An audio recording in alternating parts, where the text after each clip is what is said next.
Hello students, कैसे हैं आप सब। आशा करती हूँ आप अच्छे होंगे और अच्छे से अपनी पढ़ाई कर रहे होंगे।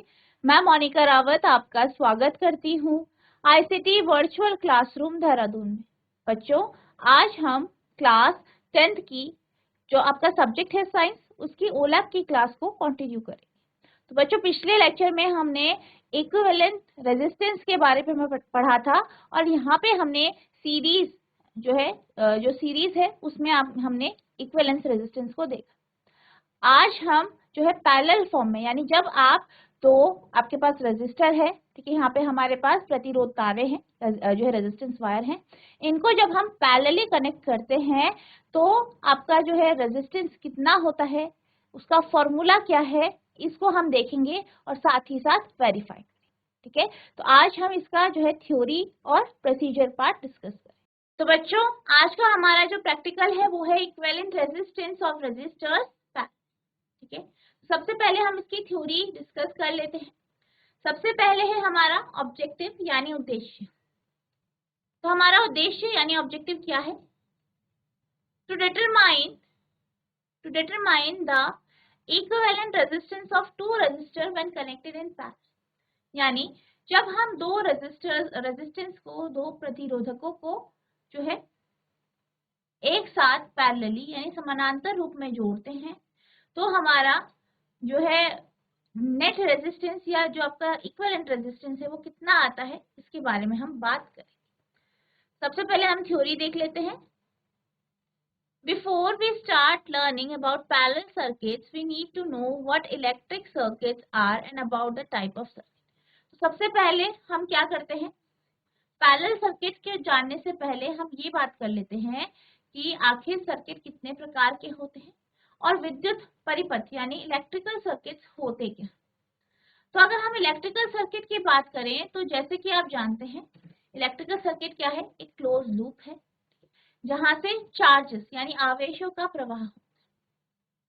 बेसिकली सिंपल लैंग्वेज में हम ये कह सकते हैं कि सर्किट वह लूप है जिससे करंट फ्लो करता है। अब इस सर्किट में क्या क्या होता है, इस सर्किट में आपका इलेक्ट्रिसिटी का सोर्स होता है। ठीक है, यहाँ पे आपके पास बैटरी हो सकती है या कोई भी इलेक्ट्रिसिटी का या बिजली का या विद्युत धारा का स्रोत। एक लोड होगा, ठीक है, की होंगी और तारे होंगी जो इन सब चीजों को जोड़े। ठीक है, तो इलेक्ट्रिकल सर्किट क्या है? An electric circuit is simply a closed loop through which charges can continuously move. यानी इलेक्ट्रिक सर्किट यानी विद्युत परिपथ एक लूप है जिससे आवेशों का प्रवाह होता है। An electric circuit basically contain a source of electricity, a load resistance, a switch or a key for turning the circuit on or off at one's convenience. तो अगर हम इलेक्ट्रिक सर्किट की बात करें, विद्युत परिपथ की बात करें, तो विद्युत परिपथ में एक क्या होता है, तो स्रोत होता है विद्युत धारा का, लोड होता है।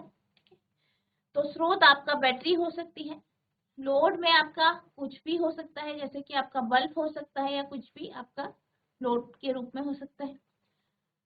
स्विच होता है, की होता है, जिससे क्या हो, आपकी पावर जो है इलेक्ट्रिसिटी का हम फ्लो जो है ऑन कर सके, ऑफ कर सके। ठीक है, the diagrammatic representation of electric circuit is called circuit diagram. यानी अगर हम विद्युत परिपथ का एक जो है डायग्राम के रूप में अगर हम उसका रिप्रेजेंटेशन करते हैं तो उसे हम सर्किट डायग्राम कहते हैं, यानी परिपथ आरेख कहते हैं।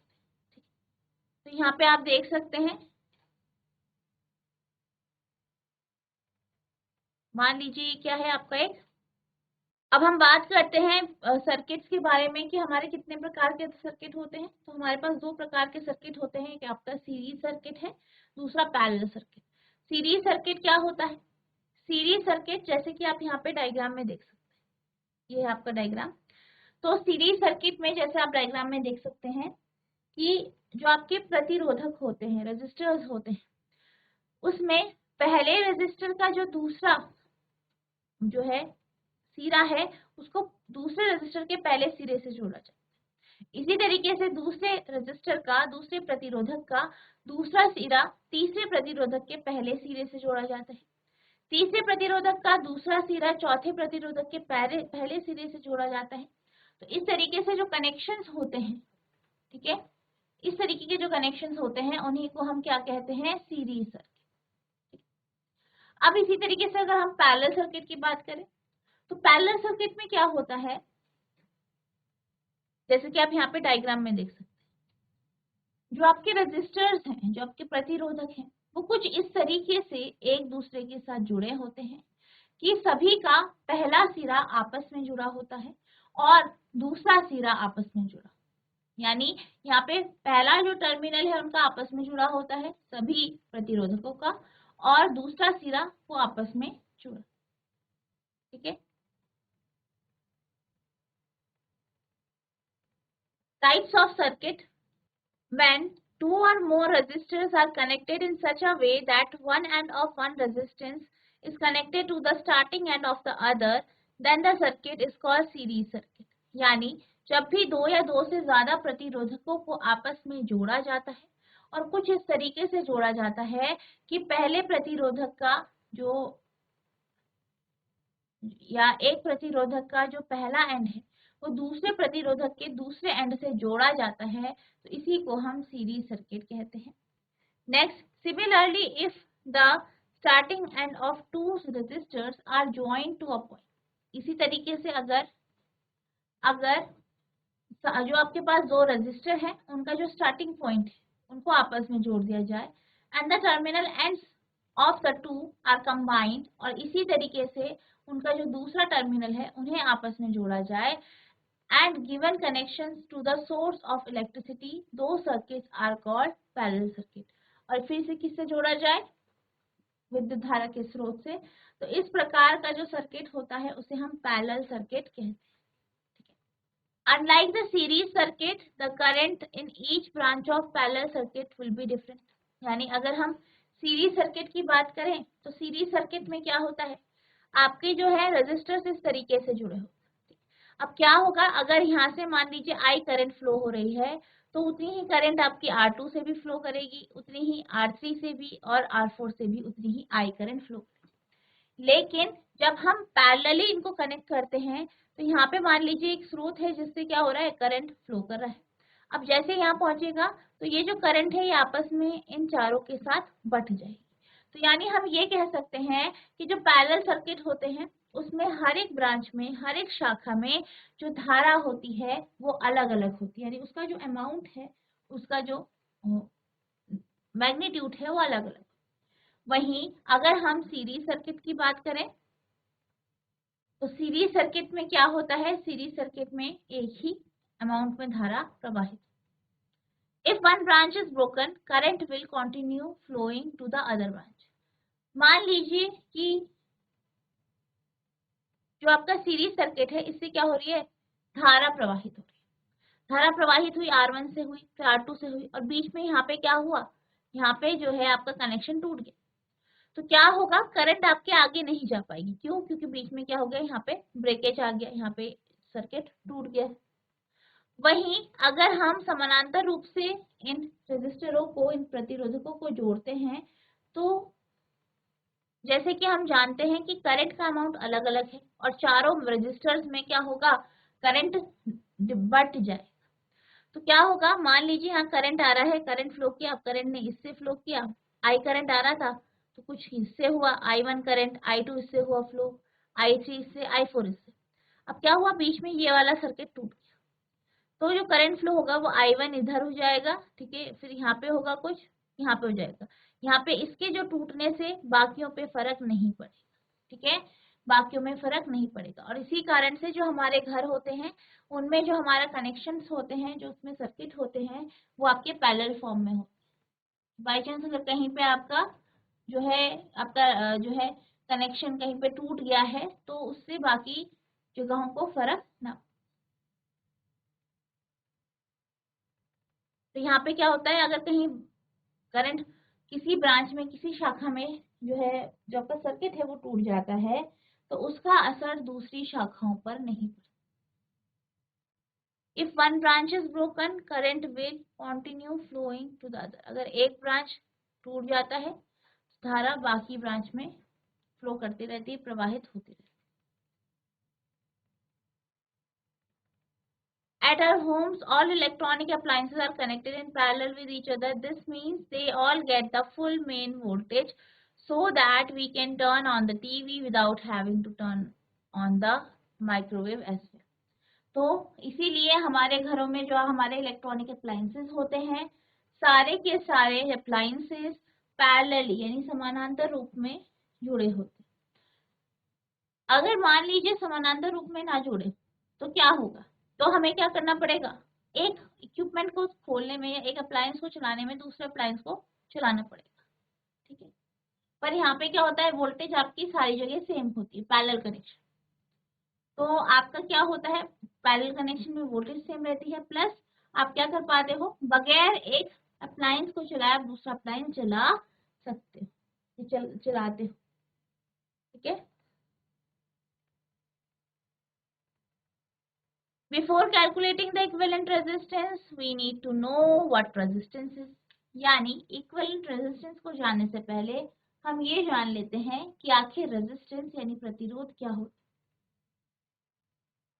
तो प्रतिरोध के कॉन्सेप्ट को आप जो है कुछ इस तरीके से समझ सकते हैं कि जैसे हम मोशन में बात करते हैं, ठीक है। मोशन हो गया, जैसे जब भी कोई वस्तु गति करती है तो हम क्या कहते हैं, जब वो गति करती है तो एक बल लगता है, ठीक है, जिसे आप फ्रिक्शन कहते हैं, घर्षण बल, जो कि गति को रोकने की कोशिश करता है, उसके ऑपोजिट डायरेक्शन में जो है बल लगता है।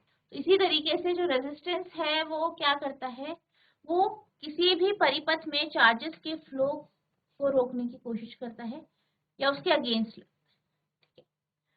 और अगर हम इलेक्ट्रिकल रेजिस्टेंस की बात करें तो इससे हमें ये पता चलता है कि हमें कितनी एनर्जी चाहिए ताकि हमारे जो चार्जेस हैं वो डिवाइस में मूव कर, ठीक है। तो ये क्या ही बताता है, आपका रेजिस्टेंस। अगर मान लीजिए किसी भी अप्लायंस का रेजिस्टेंस बहुत ज्यादा है तो आपको ज्यादा एनर्जी चाहिए होगी उसे चलाने में, इसका कम है तो वो आसानी से चल जाएगा। अब जो रेजिस्टेंस का कॉन्सेप्ट है ये हीट से भी रिलेटेड है, ठीक है। Before calculating the equivalent resistance, we need to know what resistance is. Electrical resistance shows how much energy you need when you move the charges current through your device. यानी electrical resistance जो है, विद्युत प्रतिरोध जो है, वो ये हमें बताता है कि आपको कितनी ऊर्जा चाहिए ताकि आप चार्जेस या करंट को आपके डिवाइस से फ्लो करा सकें। If you need lots of energy, then the resistance required is also high. अगर आपको बहुत ज्यादा एनर्जी की आवश्यकता है, बहुत ज्यादा ऊर्जा की आवश्यकता है, आपका जो है रेजिस्टेंस जो है आपको जिसकी जरूरत होगी वो भी ज्यादा। The property of a conductor to oppose the flow of charges through it is called its resistance. यानी चालक का वह गुण जिसके कारण वो आवेशों का प्रवाह या आवेशों के प्रवाह का विरोध करता है, उसी को हम रेजिस्टेंस कहते हैं, ठीक है। तो वो गुण है, ये वो प्रॉपर्टी है कंडक्टर की, चालक की, जिसके कारण जो है आपका जो चालक है वो जो है धारा या फिर आवेशों के प्रवाह को रोकता है। It is measured in as resistance R, potential difference upon current. यानी अगर हम बात करें रेजिस्टेंस की तो आप इसे किस तरीके से मेजर करते हैं, या इसका जो फॉर्मूला है वो basically R equals to potential difference यानी V अपॉन I, जो कि आपके ओम्स लॉ से आया है। All metals are good conductors, so all metal wire have a relatively low resistance. अब जैसे कि हम जानते हैं कि जो भी आपकी धातुएं होती है, ठीक है, जैसे आपका कॉपर हो गया, ठीक है, आपका कॉपर हो गया, गोल्ड हो गया, ठीक है, सोना हो गया, आपका चांदी, सिल्वर हो गया, ठीक है, लोहा हो गया, तो ये क्या है, ये गुड कंडक्टर है यानी सुचालक। तो ये सुचालक है, इसी कारण क्या होगा, इनका जो रेजिस्टेंस होगा, जो इनका प्रतिरोध होगा वो कम होगा। The longer a piece of wire, the higher is its resistance. अब इसी तरीके से अगर हम बात करें कि हमारे पास कोई तार है वो बहुत ज्यादा लंबी है, अब वो बहुत लंबी है तो उसका क्या होगा, रेजिस्टेंस R जो है, रेजिस्टेंस R जो है उसका हाई होगा। क्योंकि R इक्वल्स टू होता है आपका रो एल अपॉन ए, तो L जो है वो डायरेक्टली प्रोपोर्शनल है किसके, समानुपाती है किसके, R के। तो L जितना ज्यादा होगा तो R भी आपका उतना ही ज्यादा हो जाएगा, ठीक है। तो R आपका डायरेक्टली प्रोपोर्शनल है L के, ठीक है। Double the length means double the resistance, यानी अगर आप लंबाई को दुगना कर दें तो आपका जो है प्रतिरोध भी दुगना हो जाता है। The resistance of the piece of wire also depends on thickness. Cross-sectional area of the conductor, double the area means half the resistance. A thin wire has a higher resistance than the same thick wire. अब अगर हम area of cross section या उसकी thickness की बात करें, मोटाई की बात करें, तार की मोटाई की, तो ये तो आपका रेजिस्टेंस इस पर भी डिपेंड करता है। किस तरीके से करता है, आर जो होता है वो ए के इनवर्सली प्रोपोर्शनल होता है। इसका अर्थ ये है कि मान लीजिए अगर आर जो है, सॉरी जो आपका ए है, जो आपका एरिया ऑफ क्रॉस सेक्शन है, मान लीजिए अगर हम उसे डबल कर दें तो रेजिस्टेंस आधा हो जाए, या अगर हम एरिया को आधा करते तो आपका रेजिस्टेंस डबल हो जाएगा, यानी ये क्या है, आपस में इनवर्सली प्रोपोर्शनल है, ठीक है। तो R is proportional to L upon A. अब इसके साथ साथ किसी भी तार का जो प्रतिरोध है वो तापमान के ऊपर भी निर्भर करता है। जितना ज्यादा तापमान होगा उतना ज्यादा प्रतिरोध होगा, ठीक है। Finally resistance of a piece of wire depends on its temperature also. The higher the temperature the higher is the resistance. अब है calculating the effective resistance, total resistance of parallel circuit. अब हम बात कर रहे हैं कि जो समानांतर परिपथ है उसमें हम इफेक्टिव रेजिस्टेंस इस तरीके से कैलकुलेट करेंगे। Calculating the effective resistance of two or more resistors in parallel is also is a little more complicated than calculating the total resistance of two or more resistors in series. यानी अगर हम बात करें, हमारे पास दो प्रतिरोधक हैं, उनको हमने समानांतर रूप से जोड़ा, तो उसका जो इक्विवेलेंट रेजिस्टेंस होगा वो जो हमारे पास आएगा वो उसे निकालना थोड़ा सा कॉम्प्लिकेटेड है, उसकी कैलकुलेशन थोड़ा सा कॉम्प्लिकेटेड है। किससे, दो ऐसे प्रतिरोधों से जो कि आपस में जो है आपके पैरेलली या श्रेणीबद्ध तरीके से जुड़े, सॉरी सीरीज में जुड़े, ठीक है। Given two resistors R1 and R2 in parallel equivalent resistance. तो यहाँ पे आपका जो फॉर्मूला होगा इक्विवेलेंट रेजिस्टेंस का, अगर दो प्रतिरोधक R1 और R2 आपस में जो है पैरेलली कनेक्ट किए गए हैं, वो होगा 1/RT equals to 1/R1 plus 1/R2। That is for a set of parallel resistors the reciprocal of their equivalent. तो यहाँ पे हमारा क्या होगा, जो पैरेलल रेजिस्टर्स हैं, ठीक है, उसके लिए जो इक्विवेलेंट होगा वो इनका क्या होगा, इंडिविजुअली इनका रेसिप्रोकल, ठीक है, उनका सम, रेसिप्रोकल्स का sum. Resistance equals to the sum of reciprocal of their individual resistance, यानी जो रेजिस्टेंस है, प्रतिरोधक जो प्रतिरोध है बेसिकली बराबर होगा हर एक का जो है reciprocal resistance. Thus resistance decreases in parallel combination, इसलिए हम कह सकते हैं कि जो रेजिस्टेंस है, प्रतिरोध है, वो समानांतर जो है, अगर आप चीजों को समानांतर रूप से जोड़ते हैं तो क्या हो जाता है, रेजिस्टेंस कम हो जाता है। Using the formula is not too difficult. Simply substitute your value for the resistance and then add up the fraction to find the equivalent resistance. You need to upside down your result. तो ये कहा गया है कि यहाँ पे formula का use करना ज्यादा डिफिकल्ट नहीं है। आपको क्या करना है, सिंपली जो आपके पास रेजिस्टेंस है उनको 1 बाय, जैसे R1 और R2 रेजिस्टेंस है तो 1/R1 प्लस उसे ऐड कर देंगे 1/R2 के साथ, ऐड कर लेंगे, आप पूरा कैलकुलेशन करेंगे। फिर आपको इसको उल्टा करना पड़ेगा, रिवर्स करना पड़ेगा या अपसाइड डाउन करना पड़ेगा ताकि आपका रिजल्ट सही है। नेक्स्ट है, here we use metre bridge to calculate the effective resistance accurately. यहाँ पे हम मीटर ब्रिज के माध्यम से जो है इफेक्टिव रेजिस्टेंस निकालेंगे। The meter bridge is a device for measuring the resistance using the principle of Wheatstone bridge. यहाँ पर हम जो है मीटर ब्रिज का यूज करेंगे जो कि Wheatstone bridge के प्रिंसिपल का यूज करेगा जिससे हम इफेक्टिव रेजिस्टेंस निकालेंगे. So go ahead and try out the experiment as per the procedure and find the equivalent resistance. तो अब हम क्या करेंगे, अब हम प्रोसीजर्स पढ़ते हैं. प्रोसीजर तो उससे पहले आप इसे नोट करें. अब हम चलते हैं प्रोसीजर की ओर. ठीक है, तो हम यहाँ पे देखेंगे कि आप इसे किस तरीके से परफॉर्म करेंगे. सबसे पहले हम बात कर लेते हैं मटेरियल रिक्वायर्ड, यानी किस किस चीज के, किस किस सामग्री की आपको आवश्यकता होगी. सबसे पहले आपका मीटर ब्रिज, 2 प्रतिरोधक तारे,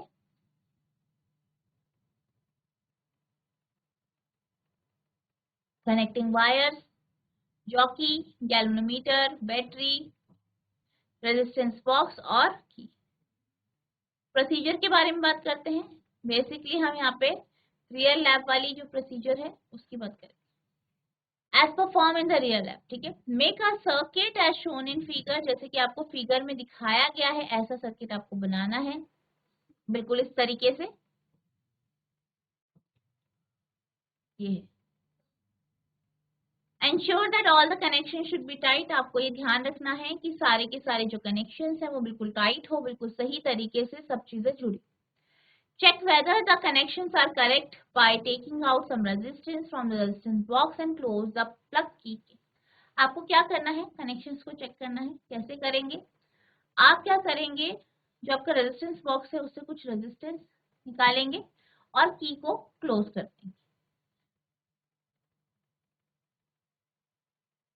Press the jockey at the left extreme of the meter bridge. Mark the direction of the deflection on the galvanometer. Again, press the jockey at the right extreme of the meter bridge and mark the direction of the deflection again. If the direction of the deflection are in opposite direction, then the connections are correct. Otherwise, check the connection. तो आपको क्या करना है, आपको जो है jockey लेनी है. जॉकी आपकी गैल्वेनोमीटर से जुड़ी होगी. अब इस जॉकी को, जो आपकी मीटर ब्रिज में तार है, ठीक है, यहाँ पे आपको दिख रही होगी ये तार है, तो यहाँ पे रखनी है, फिर यहाँ पे रखनी है. जब आप यहाँ पे रखेंगे तो यहाँ पे आप गैल्वेनोमीटर में देखेंगे कि डिफ्लेक्शन कहाँ आया है. फिर यहाँ पे रखेंगे तो फिर आप देखेंगे गैल्वेनोमीटर में डिफ्लेक्शन कहाँ आया है. अगर दोनों डिफ्लेक्शन विपरीत दिशा में है, ऑपोजिट डायरेक्शन में है, तो इसका अर्थ है कि जो आपके कनेक्शन है वो बिल्कुल सही है, करेक्ट. ठीक है. The balancing point is obtained by sliding the jockey along the wire and when there is no deflection in the galvanometer. अब आप क्या करेंगे, आपका कनेक्शन बिल्कुल सही है. अब आप जॉकी लेंगे और जॉकी को इस तार पे मूव कराएंगे. ठीक है, यहाँ पे मूव कराएंगे. फिर मूव कराते हुए बीच में एक बिंदु आएगा, एक पॉइंट आएगा जहां पर गैल्वेनोमीटर में 0 आएगा या 0 डिफ्लेक्शन शो होगा. तो वो क्या होगा, आपका बैलेंसिंग पॉइंट, यानी वो क्या है, आपका बैलेंस पॉइंट. ठीक है. Take at least 3 sets of observation by making the jockey from both the ends of the bridge for each wire and also when it is connected in parallel. तो आप क्या करेंगे, आपने क्या करना है, यहाँ पे देख सकते हैं आप, जैसे हमने पिछले एक्सपेरिमेंट में किया था. पहले आपको एक तार लगानी है, एक प्रतिरोधक तार.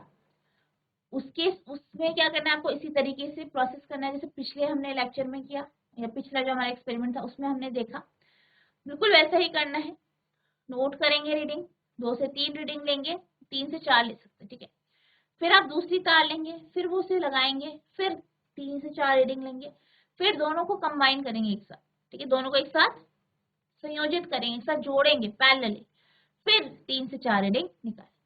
अब वहां पे आपके पास जो आएंगे R1, R2, R3 आ जाएगा पहली तार के लिए, फिर दूसरे के लिए आएगा R1, R2, R3.